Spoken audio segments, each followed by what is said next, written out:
जय सिया राम। बोलो श्री राम जय राम।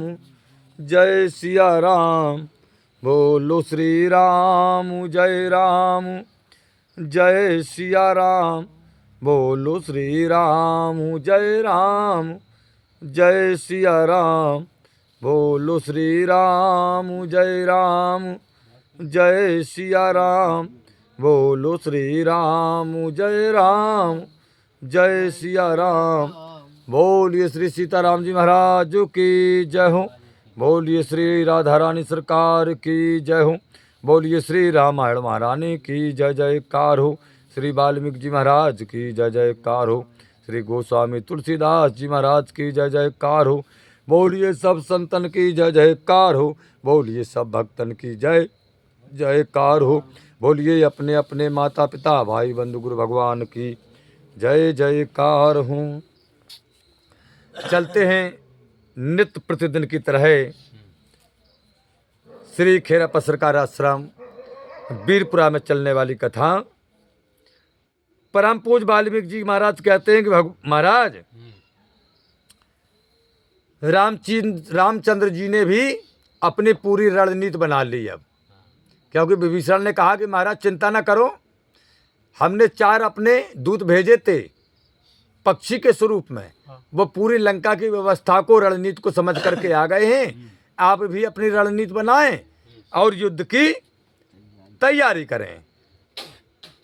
भगवान सुबेल पर्वत पर ऊंची चोटी पर बैठे हैं, लंका का निरीक्षण कर रहे हैं, लंका की सुंदरता को निहार रहे हैं। पूर्णिमा खिली हुई है, चंद्रमा, और महाराज संध्या वंदन हो गया। संध्या वंदन करके भगवान ने सुबेल पर्वत की चोटी पर ही रात व्यतीत की, वहीं पर शयन किया। वाल्मीकि जी महाराज कहते हैं कि बानर यूथपतियों ने वह रात सुबेल पर्वत पर ही व्यतीत की। किन किन ने? बानर यूथपतियों ने, यानी बानर सेना के समस्त सेनापतियों ने, ना कि बानरों ने। सेनापति सब थे भगवान के साथ ऊपर चोटी पर, उन्होंने और भगवान ने, सेना नीचे पड़ी है, सुबेल पर्वत पर रात व्यतीत की। महाराज उन्होंने वहां से लंका के उन उपवनों को देखा। सुबेल पर्वत की चोटी से लंका के उपवनों को देखा, जो कि बड़े ही विशाल, लंबे चौड़े, शांत और रमणीक थे। महाराज हाँ, लंका के उपवन बड़े सुंदर हैं, लंबे चौड़े, विशाल हैं, शांत हैं और रमणीक हैं। उसी सुबेल पर्वत की चोटी से भगवान देख रहे हैं। वे वन चंपा, अशोक, मौलश्री, साखू, ताड़, तमाल, कठैल और नांग, केसर, हिंताल, अर्जुन, कदम, तिलक, कर्णकार आदि पुष्पित वृक्ष लताओं से आच्छादित हुए अपनी मनोहरता से इंद्रपुरी अमरावती की शोभा को भी लज्जित कर रहे थे। महाराज लंका के वे वन, जो स्वर्ग के वन हैं, उनको लज्जित कर रहे थे, उनसे भी अच्छे थे लंका के वन। और फिर अशोक वाटिका की तो बात ही क्या थी महाराज, जो हनुमान जी ने उजाड़ दी। वो तो कंचन नगरी के महाराज रावण का नजरबाग था अशोक वाटिका। महाराज कुबेर के चैत्र रथ और इंद्र के नंदनवन के समान यह उद्यान सभी ऋतुओं के पुष्पों से पुष्पित, भ्रमरों की गुंजार सहित शोभा पा रहे थे। महाराज वाल्मीकि जी कहते हैं कि सोने की लंका के वन, सोने की लंका, उसके वन, उपवन, उनमें पपीहा, कोयल और मोर नाचते हुए अपने मधुर शब्दों से उन बागों को गुंजायमान कर रहे थे। महाराज पपीहा बोल रहे हैं, कोयल गीत गा रही है, मोर नृत्य कर रहे हैं। महाराज अनेक पक्षियों के कलरव से उक्त तथा भ्रमरावली से गुंजायमान उन वन उपवनों में इच्छा के अनुसार रूप धारण करने वाले बानरों के प्रवेश करते ही वहां सुगंधित पुष्पों का स्पर्श करके मंद मंद शीतल वायु अपनी सुगंध वितरित करता होगा तथा उन बानरों को स्पर्श करता होगा। धीरे धीरे बहने लगा, वायु भी बहने लगा। बानर राज सुग्रीव जी की आज्ञा पाकर कुछ बानर सेनापति लंका में प्रवेश कर गए। कुछ बानर और कुछ सेनापति अपने महाराज सुग्रीव से आज्ञा ली और लंका में प्रवेश कर गए। वह भयंकर गर्जना करते हुए पक्षियों को डराते और मृग तथा हाथियों को निस्तेज करते हुए अपने पैरों से वहीं की भूमि को खोदकर धूल उड़ाने लगे। महाराज बनरा धूरा उड़ाने लगे।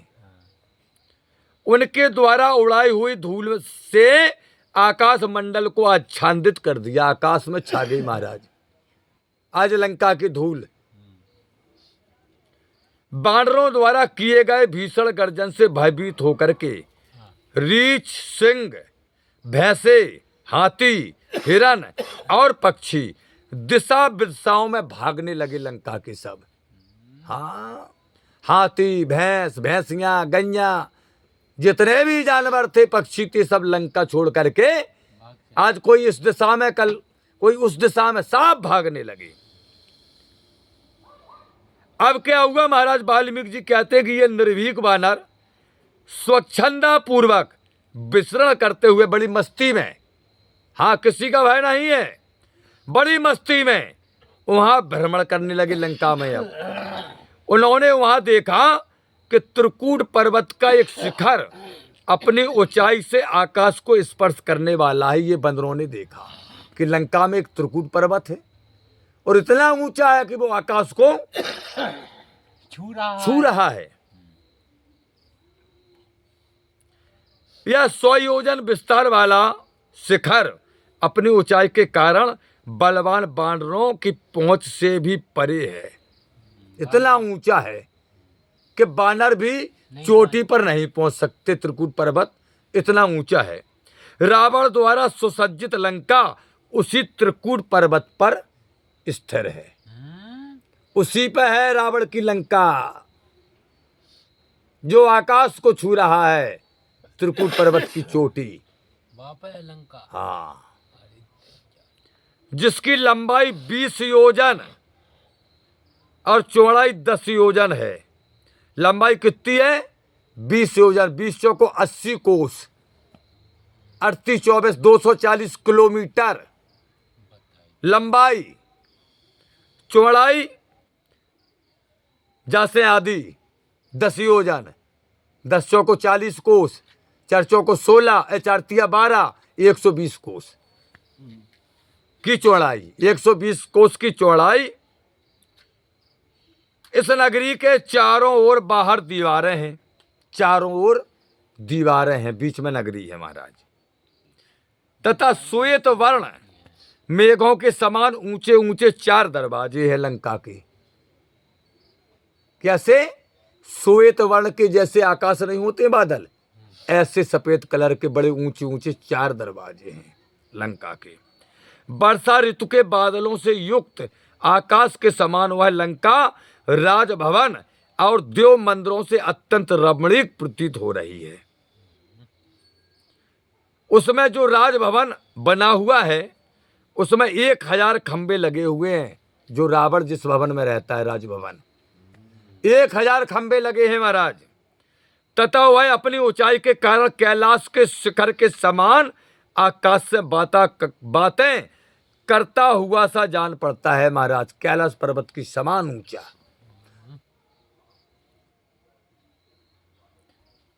सौ बलवान राक्षस उस राजभवन की निरंतर रक्षा करते रहते। कितने? 100।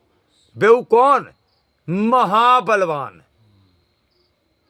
इस प्रकार रावण की यह लंकापुरी बड़ी ही मनोहर स्वर्णमयी पर्वतों से युक्त, नाना प्रकार की धातुओं से सुशोभित और बाग बगीचों से शोभायमान है।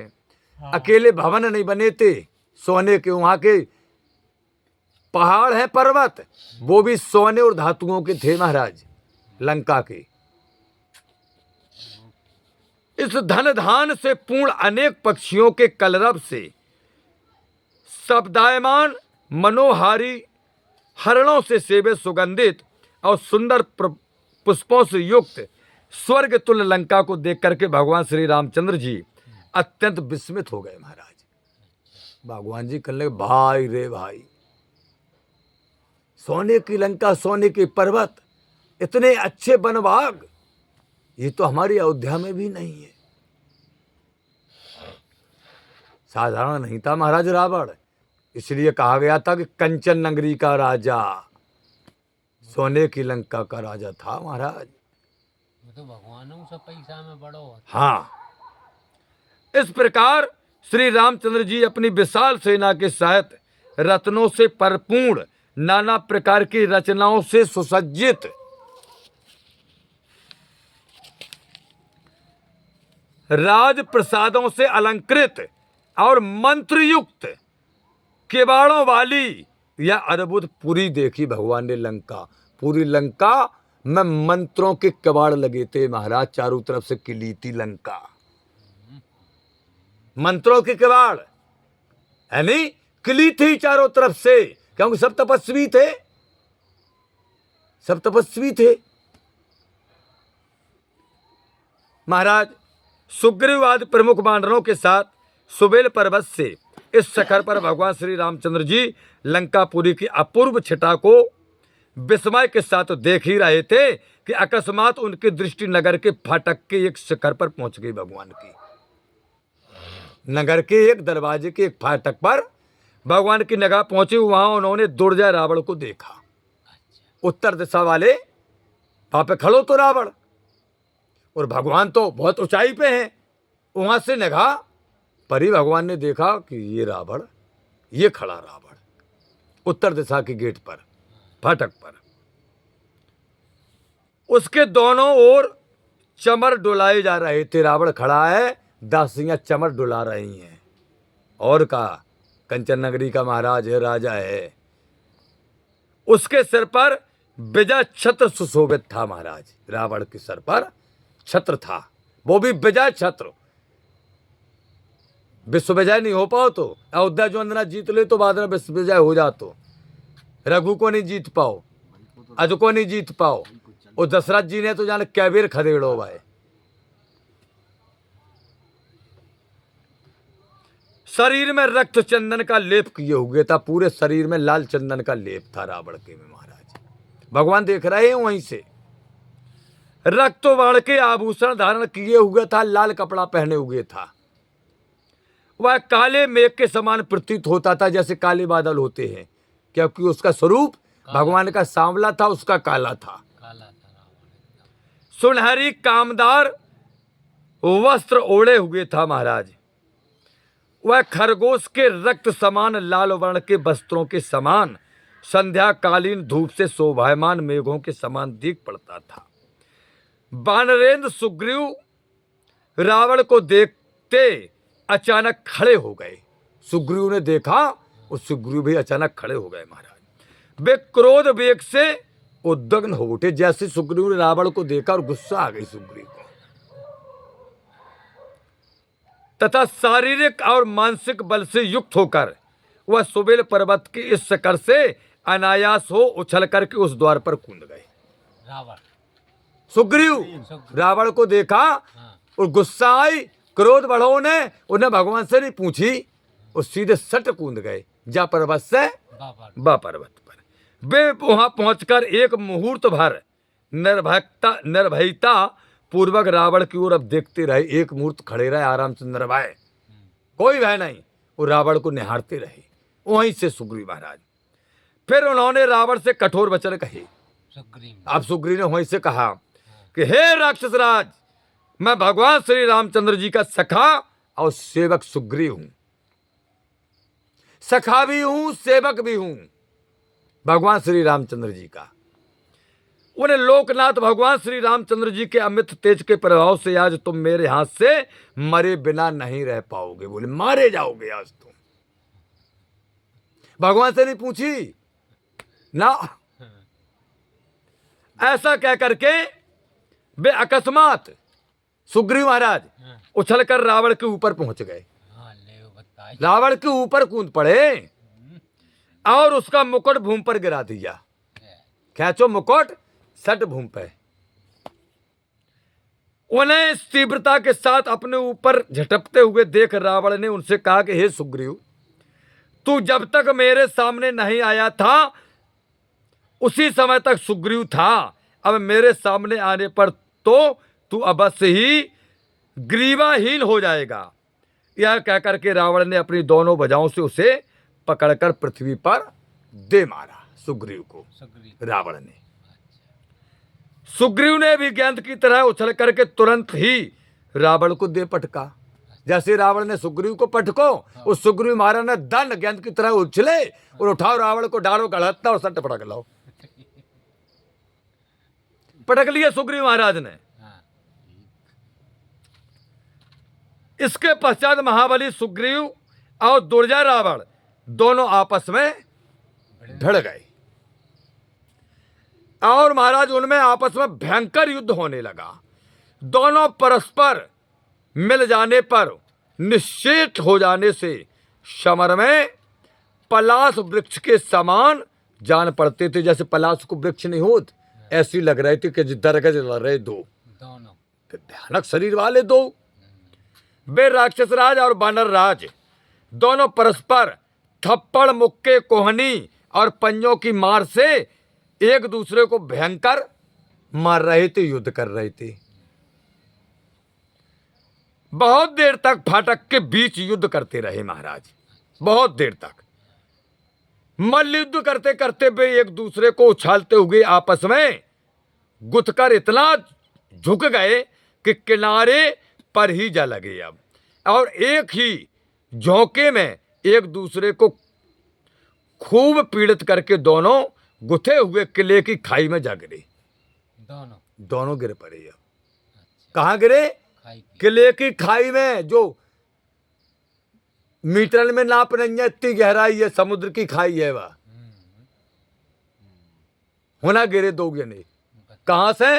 इत कैलाश पर्वत से ऊंचे त्रिकूट पर्वत जो आकाश को छू रहा होना लंका है, होना दरवाजो होने से गिरे सीधे समुद्र की खाई में। दो गुत्थम गुत्ता होके मल्लयुद्ध हो रहा हो, चमाटाबाजी हो रही, मुक्काबाजी हो रही दोंगन में।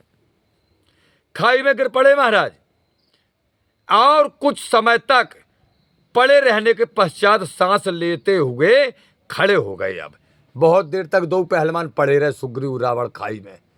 अब कछु सांसें उनकी चली हैं दो जनन की, तथा फिर एक दूसरे को बाहु फांस में जकड़कर आपस में बंध से गए। उन्होंने बाह में फांस लो, उन्होंने आप बाह में फांस लो। दोनों ही सूरवीर कसरती थे महाराज, तथा युद्ध विद्या विशारद और बल से संपन्न थे दोनों, रावण और सुग्रीव, कोई किसी से कम नहीं। वे युद्ध भूमि में एक दूसरे का तिरस्कार करते हुए झूम रहे थे।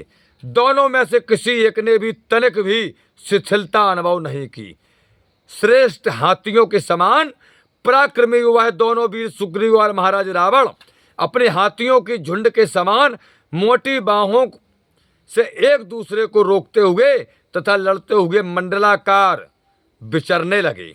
जिस प्रकार शिकार के पीछे दो बिलाव आपस में भिड़ जाते हैं, उसी प्रकार यह दोनों एक दूसरे को मारने में चैतन्य होकर के बार बार गिरकर खड़े होने लगे और दोनों आपस में चक्कर लगाने लगे महाराज। दो पे दो बज रहा हूं। वाल्मीकि जी कहते हैं वे कभी मंडल बनाते थे, कभी विभिन्न प्रकार से खड़े होते थे। वे कभी हटकर, कभी भिड़कर, कभी तिरछी चाल से चलकर, कभी एक दूसरे का प्रहार बचाकर, कभी दौड़कर तथा कभी आक्रमण को बचाकर, कभी झुककर, कभी निर्भय बैठकर, कभी आक्रमण करके, कभी उल्टे लौटकर, कभी बैठे बैठे ही पीछे हटकर, कभी पकड़ के लिए शरीर को सिकोड़कर आगे बढ़कर, कभी पैर पकड़कर आज गिराने के लिए झुककर, कभी विरोधियों की भुजाएं पकड़ने के लिए अपनी बाहें फैलाकर, कभी विरोधियों के पकड़ से बचने के लिए अपनी बाहों को सुकोड़ कर एक दूसरे के साथ चक्कर लगा रहे थे महाराज। इस प्रकार से युद्ध लड़ रहे हैं। इतने में से महाराज, इतने में ही मायावी रावण ने अपनी वास शक्ति का आश्रय लेना चाहा, अच्छा। लेकिन सुग्रीव जी यह जानकर एक साथ सांस रोककर उठ गए और अत्यंत विशाल आकाश को पार कर भगवान श्री रामचंद्र जी के पास वानर सेना में आ पहुंचे। अच्छा। एकदम सांस भरी उछाल लगाई, हाँ। सीधे आकाश में गए, सत वानरी सेना में आ गए। ठीक।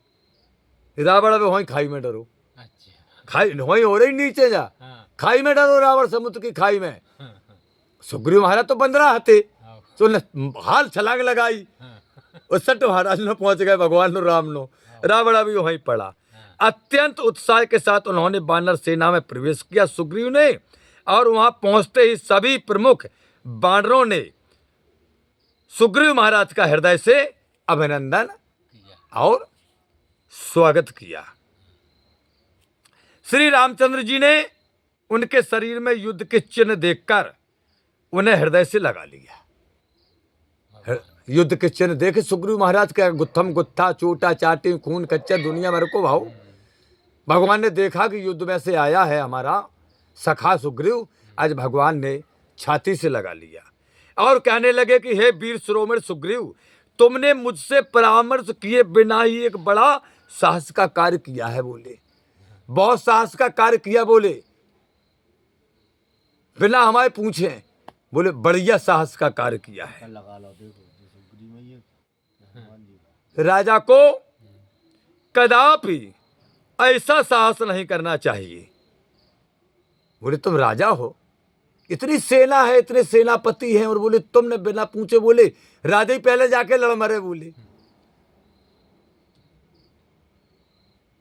इससे तो मैं विभीषण और समस्त वानर सेना संदेह में पड़ गए थे। भगवान कहते कि हम और समस्त सेना विभीषण संदेह में पड़ गए कि जो सुग्रीव महाराज को सूझी का है। भगवान कहते वीरवर, भविष्य में ऐसा कष्ट साध्य पग कभी ना बढ़ाना। बोले ये जो तुमने पग बढ़ाया था बिना बूझे और एकदम अचानक, बोले ये कष्टदायक पग था तुम्हारा। भविष्य में बिना विचारे कोई काम मत करना, क्योंकि तुम्हारे किसी आपत्ति में पड़ जाने पर भगवान कहते मैं जनक नंदिनी सीता से विमुख हो जाऊंगा। अगर तुम आपत्ति में आ गए तो बोले फिर सीता हमें नहीं मिलेगी, क्योंकि तुम ही तो समस्त वानर दल के राजा हो, वानरपति हो, और तुम ही संकट में आ गए। बोले तो सीता फिर हमें कहाँ मिली। यानी भगवान का कहने का मतलब कि तुम्हें कुछ हो जाता, अकेले चले गए, तुम गुत्ता गुत्ती कर ली तुमने। भगवान कहते हैं कि हे सखा सुग्रीव, तुम्हारे अभाव में प्राण प्रिय भरत, हमारा भाई लक्ष्मण, सभी छोटे भाई शत्रुघ्न एवं अपनी आत्मा से भी कोई प्रयोजन नहीं रखने का। यद्यपि मैं इंद्र और वरुण के समान तुम्हारी अप्रेम पराक्रम से परिचित था, मैं जानता था कि तुम इतने बलवान हो, तथापि मैंने यही निश्चय कर लिया था कि संग्राम में समस्त दुष्ट राक्षसों सहित रावण का विनाश करके लंका का राज विभीषण को सौंप दूंगा। भगवान कहते हैं तथा अपना राज भरत को देकर मैं शरीर त्याग दूंगा। अपना राज भरत को दे दूंगा और लंका का राज विभीषण को दे दूंगा। किष्किंधा का राज हमने तुमको दे दिया और हम अपने प्राण त्याग देंगे,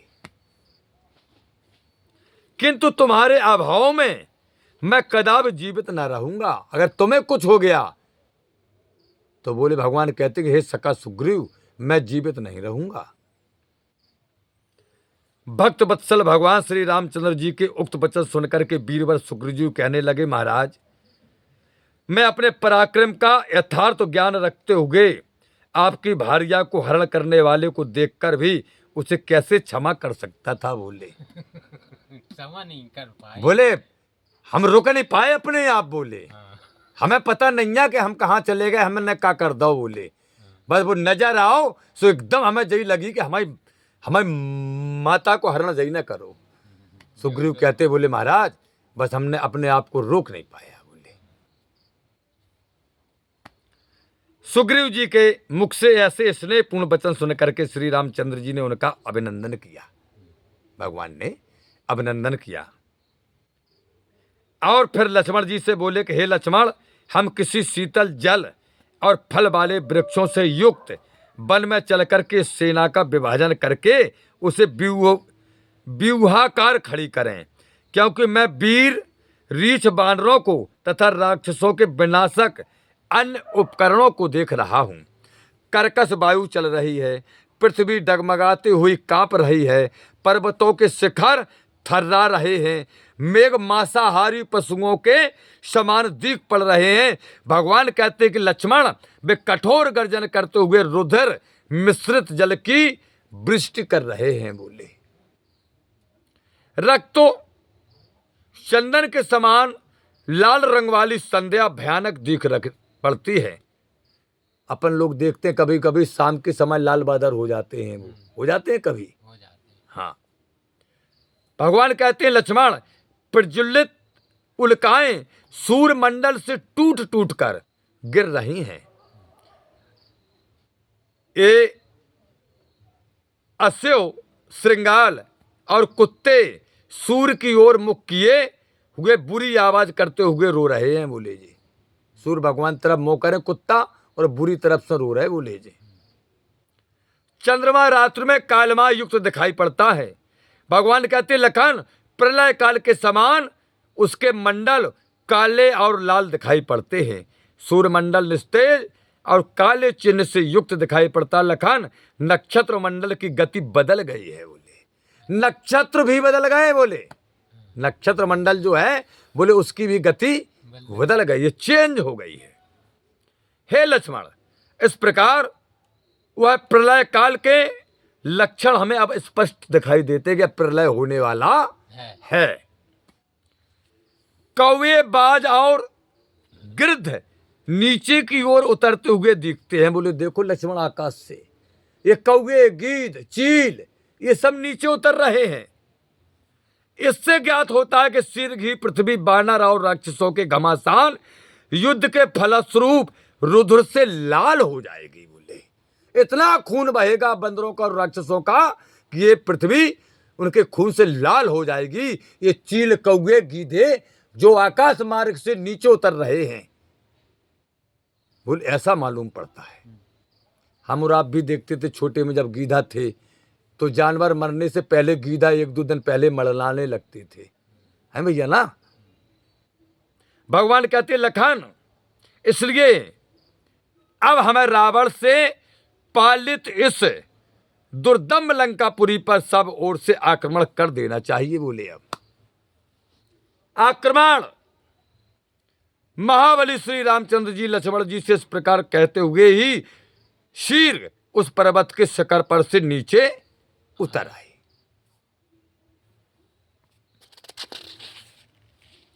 आज की कथा का समापन।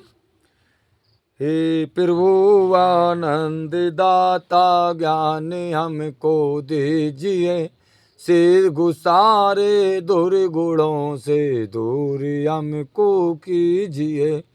लीजिए हमको शरणों में, हम सदाचारी बने, ब्रह्मचारी धर्म रक्षक वीरु वृत्तधारी बने। यह कार्य जो मैंने उठाया आप ही की आसु से, ऐसी कृपा हो नाथ की जो पूर्ण होवे दासु की। दीनानाथ अनाथ का भला मिला संयोग, यदि आप तारो नहीं तो हंसी करेंगे लोग। लखन सिया राम चंद्र शंकर हरिओम, जय जय सिया राम, जय जय हनुमान, हरि की जय जयकार हो। श्री रामायण महारानी की जय जयकार हो। श्री सीताराम जी महाराज की जय जयकार हो। श्री राधा रानी सरकार की जय जयकार हो। श्री खीरप सरकार की जय जयकार हो। श्री वाल्मीकि जी महाराज की जय जयकार हो। श्री सतगुरुदेव भगवान की जय जयकार हो। श्री सब संतन की जय जयकार हो। श्री सब भक्तन की जय जयकार हो। अपने अपने माता पिता भाई बंधु गुरु भगवान की जय जयकार हो।